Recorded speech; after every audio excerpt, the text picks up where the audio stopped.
आराम होता पडला असता जरा बघून चालायचं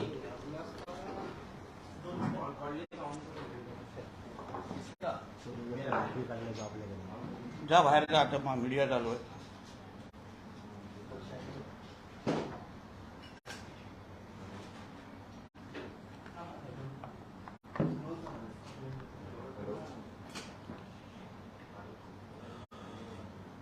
आज उधर की छुट्टी है लगता है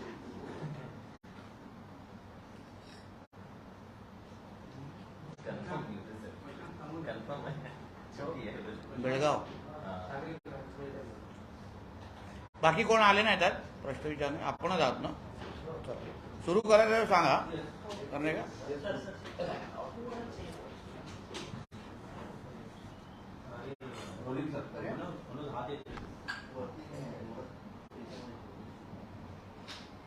अब आ रहे थे इधर आ जाओ ओ भाऊ अगर आ जाओ आपका खाने का ही आवाज आ रहा है मेरे स्क्रीन में इसलिए बोलो वाटी बिटी का आवाज आ रहा है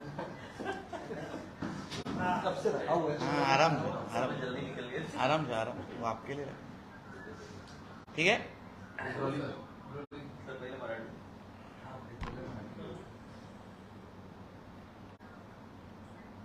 काल जी काही घटना महाराष्ट्राच्या राजकारणामध्ये आणि देशाच्या राजकारणामध्ये घडली ती जसं आमच्या देवेंद्र फडणवीस साहेबांनी सांगितलेला आहे की तो प्रश्न राष्ट्रवादी काँग्रेस पक्षाच्या अंतर्गत प्रश्न आहे आणि त्याच्यावर आम्ही कोणीही भाष्य करणार नाही अशी भूमिका मांडलेली आहे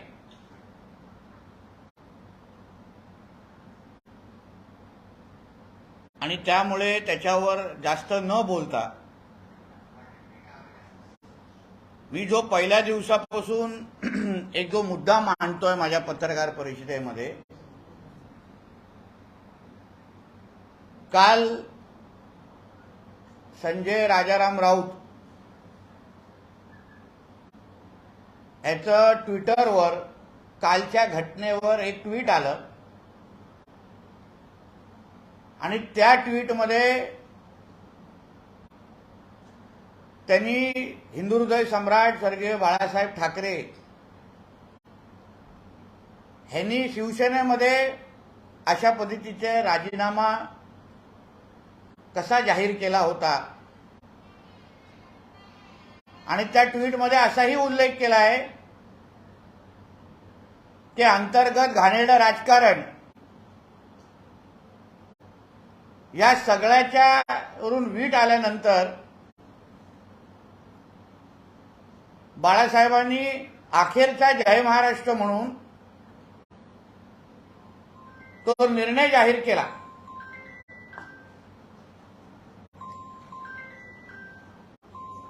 अशा पद्धतीचं त्यांनी जे ट्विट केलंय त्यावर मी जे पहिल्या दिवसापासून बोलत आलेलो आहे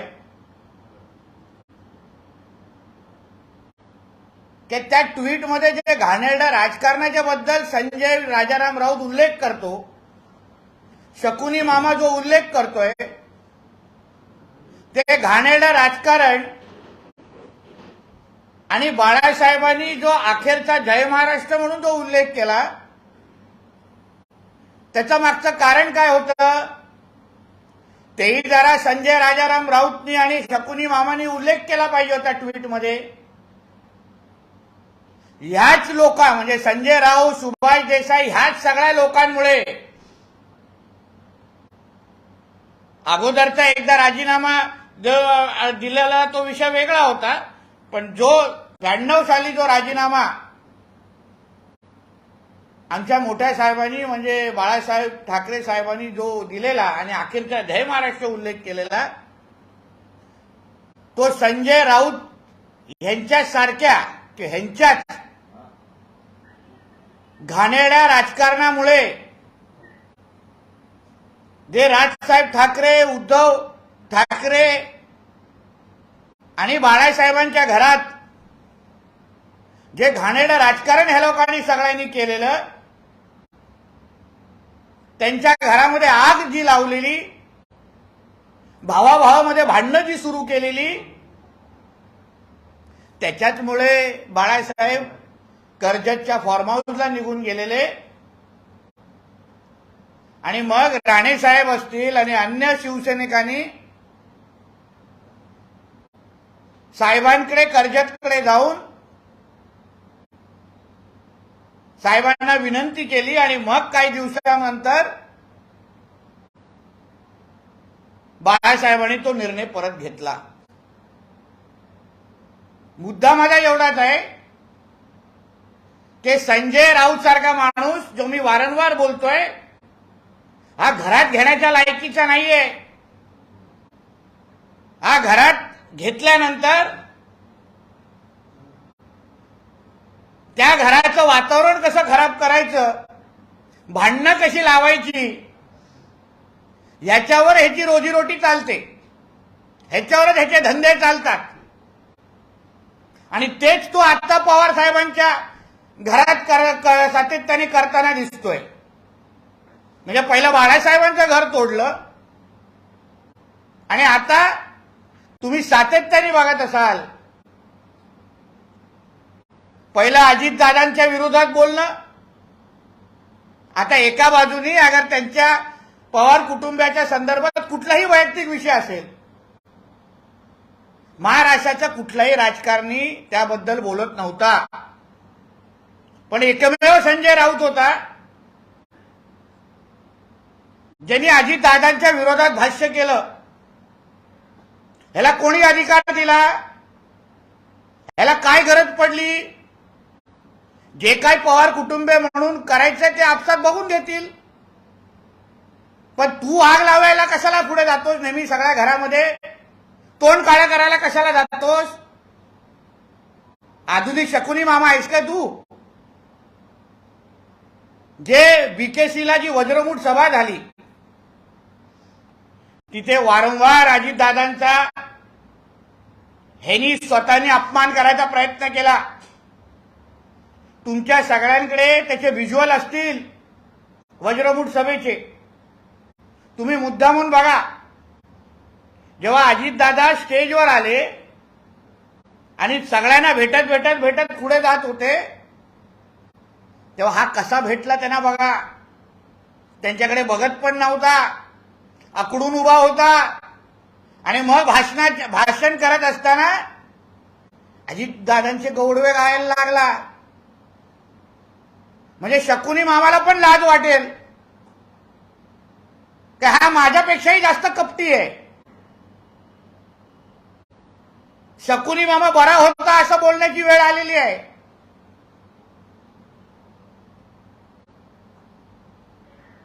पोडियमचा जो वाद झाला वज्रमूठ सभेच्या मुंबईमधल्या, त्या पोडियमचा वाद म्हणजे अजितदादांना ते मुख्य पोडियम न देणं, हा निर्णय पण संजय राऊतांनी घेतलेला. हेच त्याच्या घाणेरडं राजकारण ते तिथेही करत होता स्टेजवर. कुठल्या पद्धतीने अजितदादांना अपमानित करायचं हे ह्याचे कार्यक्रम त्या स्टेजवर पण चालू होते. तुम्ही कोणालाही तिथे विचारा, अजितदादाला पण त्या साध्या पोडियमवर भाषण करण्याची तयारी होती. म्हणजे त्यांनी नियोजन केलेलं, पण ते अजितदादाला कळलं आणि म्हणून अजितदादांनी त्याबद्दल भूमिका मांडली आणि ते पोडियम बदलायला लावलं. म्हणजे हा किती घाणेरडा. म्हणजे बाळासाहेब पासून ते पवार साहेबांपर्यंत ह्याचं काम आणि ह्याची रोजीरोटी त्याच्यावर चालते. बाकी ह्याची काय रोजीरोटी चालत नाही. त्याला कोण घरात घ्यायला बघत नाही. हा एवढा चपटा पायाचा आहे. घरात आल्यानंतर त्या घरामध्ये आग कशी लावायची हेच ह्याचा कार्यक्रम चालू आहे यांचा, या संजय राऊतचा. आता जसं मी काल काही दिवसा अगोदर बोललो किंवा काल माझ्या पत्रकार परिषदेमध्ये बोललो, तुम्ही बघा काढून पत्रकार परिषद. मी सांगितलं हा मुद्दा म्हणून मोहित कंबोजला डिवचतोय, ह्याला हवाय की तेजस ठाकरे आदित्य ठाकरेची लफडी बाहेर निघावी. कुठलंही काही कारण नव्हतं. मोहित कंबोज यांनी कुठेही संजय राऊतांवर काही बोललेला नव्हता. काही त्यांचं प्रकरण काढलं नव्हतं. त्या आपला बाबा तो त्याचं घर, त्याचं राजकारण, त्याचा धर्म, त्या पद्धतीने मोहित कंबोज यांचं काम व्यवस्थित चालू आहे. पण मुद्दामून त्या दिवशी तो रेडिओ बारचा विषय काढला जेणेकरून दुसऱ्या दिवशी मोहित कंबोज चिडून काही ना काहीतरी आदित्य ठाकरे, उद्धव ठाकरे, तेजस ठाकरे बद्दल त्यांनी बोलावं, दाखवावं, या उद्दिष्टाने त्यांनी ती बदमाशी केली. आणि तसंच काल घडलं. तुला मोहित कंबोज यांच्यात तू दिवचलं आणि काल मोहित कंबोजनी तेजस ठाकरेचे एक व्हिडिओ बाहेर काढून दाखवला. हेच तर संजय राऊतला पाहिजे. उद्धव ठाकरे कुटुंबाची बदनामी कशी होणार, त्यासाठी काय काय करायला लागणार, हे सगळ्या गोष्टी करतोय तो. आणि तेच तेजस ठाकरे बद्दल काल घडलेलं आहे. म्हणजे पहिला बाळासाहेबांचा विषय, नंतर पवार साहेबांच्या मध्ये, आणि आता उद्धव ठाकरेच्या 2 मुलांमध्ये सातत्याने आग लावण्याचं काम महाराष्ट्राच्या राजकारणामध्ये या हलकटचं सातत्याने सुरू आहे. सामनातून पगार घ्यायचा आणि बोनसचा चेक पवार साहेबांकडून घ्यायचा. काल तसं त्याला चिंताच वाटली असेल की बाबा आता माझी सॅलरीज अर्धी झाली, पगार अर्धा झाला, पवार साहेबच अगर अध्यक्ष राहिले नाही तर हा कोणाच्या वॉचमॅनच्या बाजूला बाहेर जाऊन, बंगल्याच्या बाहेर जाऊन बसणार. तर दिल्लीमध्ये पवार साहेबांच्या वॉचमॅनच्या इथेच जाऊन बसायचा पहिला हा, नंतर हळूहळू याला आतमध्ये घेतलेला आहे. म्हणून असा घाणेरडा माणूस, अशा पद्धतीने आग लावलेला माणूस, मोठ्या बाळासाहेबांच्या त्या मुद्दामून ते विषय काढला. अरे घाणेरडं राजकारण तू केलंस बाळासाहेबांबरोबर. तू आग लावलीस. तुला खासदारकी मिळत नव्हती, प्रितीश नंदीला दिली म्हणून तू आग लावलंस. आता पण रश्मी ठाकरेंकडे त्यांनी संपादक म्हणून त्यांना नेमलं आणि ह्याला बाहेर काढला. जे ह्याला पाहिजे होता सामनाचा संपादक म्हणून राहणं, म्हणून हा उद्धव ठाकरेच्या कुटुंबावर राग काढतोय. हे जेवढ्या लवकर उद्धव ठाकरेला कळेल तेवढं त्यांचं घर एक संघ राहील. पण मला मोहित कंबोजीकडे एक तक्रार करायची. काल त्याची सगळी पत्रकार परिषद बरोबर होती, काय प्रॉब्लेम नाही. पण एक मला चूक वाटली त्याच्यामध्ये. त्यांनी तेजस ठाकरेचं एक बिल दाखवलं. मला वाटलं 97,000चं काहीतरी होतं, 97,000चं होतं. आणि त्याच्यावर लिहिलेलं की बिल पेड. ते मला काही विश्वास बसण्यासारखं नाही. उद्धव ठाकरे आणि त्याची मुलं आणि त्याची फॅमिली कुठलंही बिल पेड करत नाही, कोणालाही पैसे देत नाहीत, फुकटाचे खातात, फुकटाची शॉपिंग करतात, फुकटाचे ज्या बाहेरगावी फिरतात. म्हणून ती एक मोहित कंबोजची माहिती चुकीची असावी. कारण का हे लोक कधी पैसे देऊन कुठे खाल्लंय हे एक उदाहरण त्यांनी आम्हाला कोणालाही दाखवावं. आम्ही असंख्य वेळी जेवणासाठी त्यांच्याबरोबर बसलेलो आहे. जेवण खायचं, डिझर्ट खायचं, पार्सल घ्यायचं, निघून जायचं, एवढंच काम. बिल आणि यांचा उद्धव ठाकरे कुटुंबाचा काही संबंध नाही. म्हणून परत एकदा मी आपल्याला सांगतो, हे जे काय घाणेरडं राजकारण संजय राऊत करतोय, पवार साहेबांच्या संबंधित त्या पवार कुटुंबाने जे घाणेरडं राजकारण करतोय, आणि आज नालायकासारखा बेळगावला गेलेला आहे. मी तिकडच्या मराठी माणसांना इथून आवाहन करीन, विनंती करीन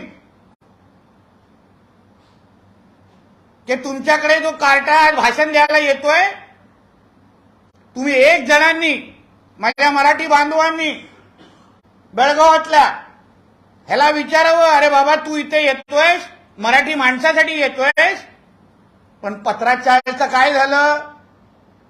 पत्राचाळमध्ये मराठी माणसं राहत नव्हती, ते लोकांना बेघर हे लोकांनी केलं नाही. आज जो हा जगतोय, घरं बांधतोय, गाड्या फिरतोय, गाड्यांनी फिरतोय, जे तिकीट घेऊन जो बेळगावला, हे सगळे पैसे पत्राचाळच्या भ्रष्टाचारातून मिळवलेले आहेत. त्या पैशावर त्याच्या पार्टनरनी जे मराठी माणसाला बुडवलं, उद्ध्वस्त केलं, त्या पैशावर हा जगणारा कार्ट आहे. आणि आज तुमच्या इकडे मराठी माणसाचं हित सांगायला तिथे येतोय, मराठी माणसाचं मतदान मागायला येतोय. जसं त्या पत्राचाळच्या लोकांना, आमच्या मराठी बांधवांना उद्ध्वस्त केलं, तसंच तुम्हाला उद्ध्वस्त करण्यासाठी आज तो बेळगावमध्ये येतोय. लक्षात घ्या, यांनी मराठी माणसाच्या पाठीत खंजीर खुपसलाय. हा त्याच्यातला शकुनी मामा आहे. म्हणून बेळगावातल्या राहणाऱ्या माझ्या मराठी बंधू भगिनींना मी सावधतेचा इशारा देईन, ही घाण तुमच्याकडे जास्त वेळ ठेवू नका, एवढी विनंती या निमित्ताने करेन. एक शेवटचा मुद्दा घेईन. कर्नाटकच्या जाहीरनाम्यामध्ये, काँग्रेसच्या जाहीरनाम्यामध्ये, काँग्रेस उद्या सत्तेत आल्यानंतर गोवंश हत्यावरची बंदी उचलेल, धर्मांतर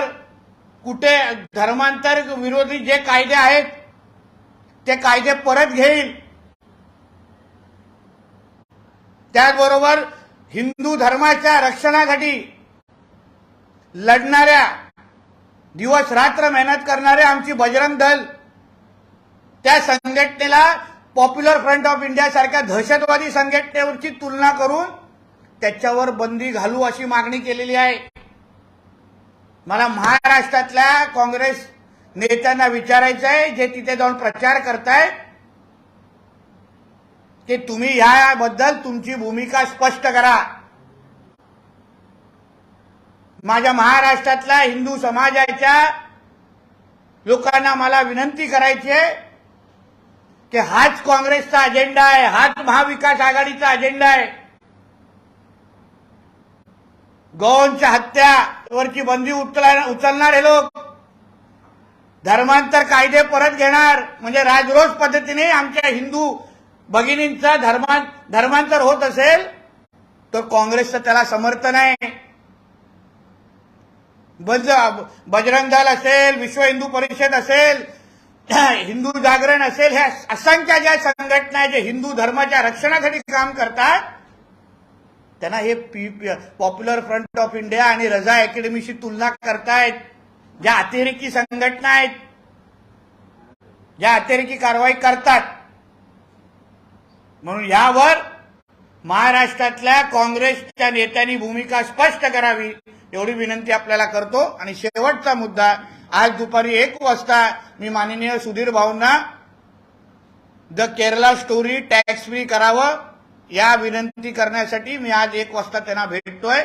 माझी इच्छा आहे की महाराष्ट्रातल्या प्रत्येक व्यक्तीने पहिल्या दिवसापासून मोठ्या प्रमाणामध्ये द केरला स्टोरी बघावी, यासाठी मी त्यांना आज भेटणार आहे. धन्यवाद.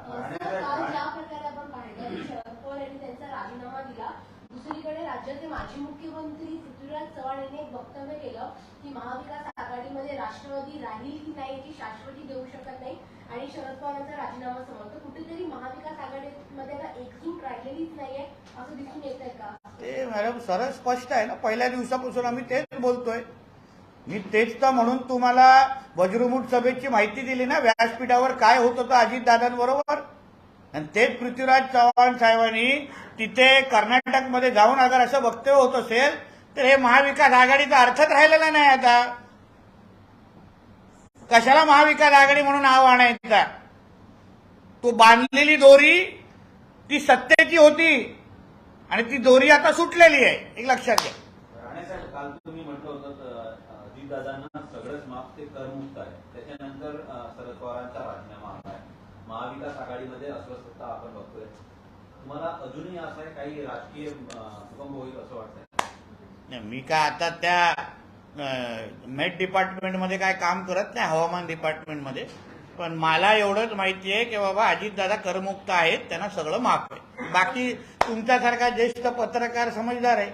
सर, काल शरद पवारांच्या राजीनाम्यावरती अनेक प्रतिक्रिया समोर आल्या. मात्र सुषमा अंधारे यांनी देखील पत्र लिहिलं शरद पवारांना की तुम्ही राजीनामा देऊ नका. कसं पाहताय? मॅडम, असं आहे, आपल्याला विनंती करतो, अशा मोठ्या व्यक्तीबद्दल आमच्यासारख्या लहान लोकांना विचारू नका. कारण का त्या हिंदू देवी देवतांना पण सोडत नाहीत, त्यांच्यावर पण टीका करतात, त्यांच्यावर पण खालच्या पातळीच्या म्हणजे हिंदू देवी देवतांचा अपमान करणाऱ्यापैकी त्या महान आहेत.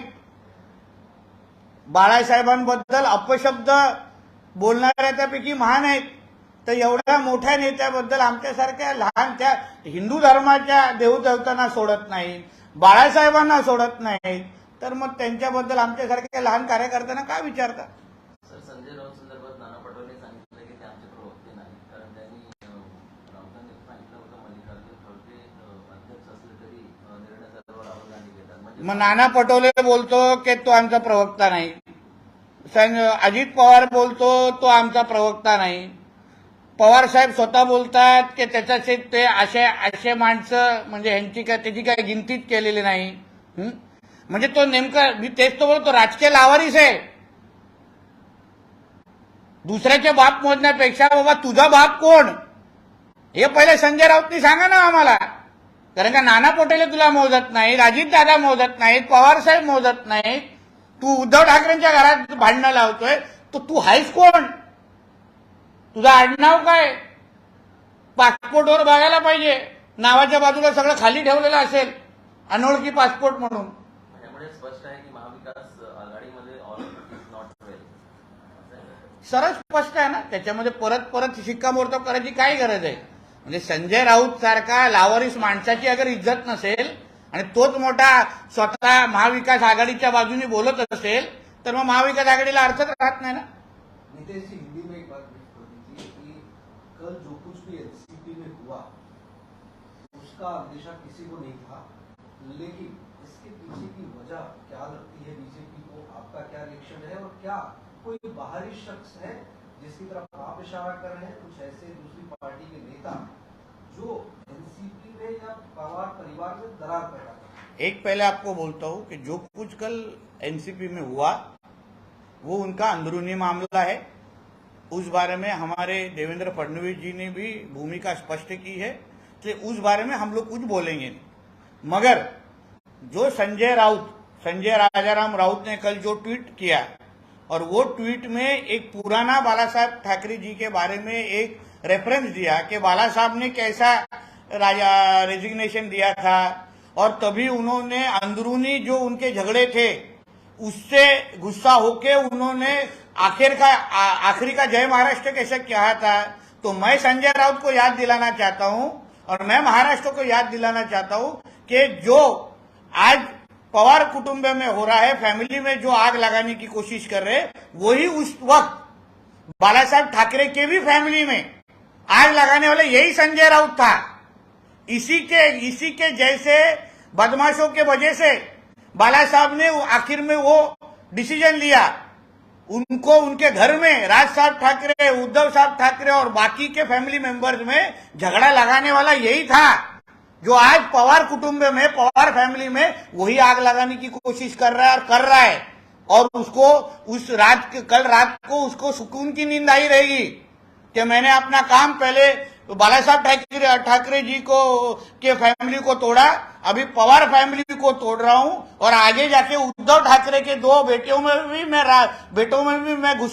झगड़ा लाने की कोशिश कर रहा हूं. ये तो उसका एजेंडा है. इसलिए तो मैं बोलता हूं उसको घर में लेने के लायक का आदमी नहीं है वो, क्योंकि घर में आने के बाद पहले घर में झगड़ा करने का काम वो लगाता है.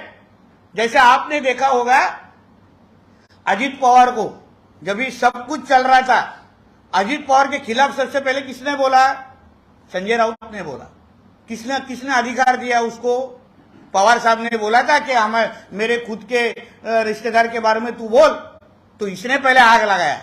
फिर उसके बाद जब भी वज्रमुठ की सभा मुंबई के बीकेसी में हो रही थी, तभी दो तीन बार इसने अजीत दादा का इंसल्ट किया. जब भी अजीत दादा स्टेज पे आए तभी आपके पास विजुअल्स होंगे। आप देखो वो सबको मिलते हुए आगे जा रहे थे और जब इसके संजय राउत के पास हाथ मिलाया तभी इसने उनके तरफ देखा भी नहीं, ऐसा सीधा खड़ा रह के उस तरफ देख के हाथ मिलाया।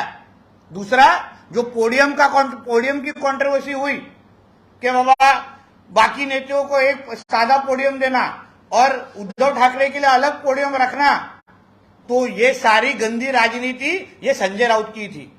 उसी ने किया था ये सारा चेहरा, उसी का इंस्ट्रक्शन था कि अजित पवार को ऐसा इंसल्ट करो।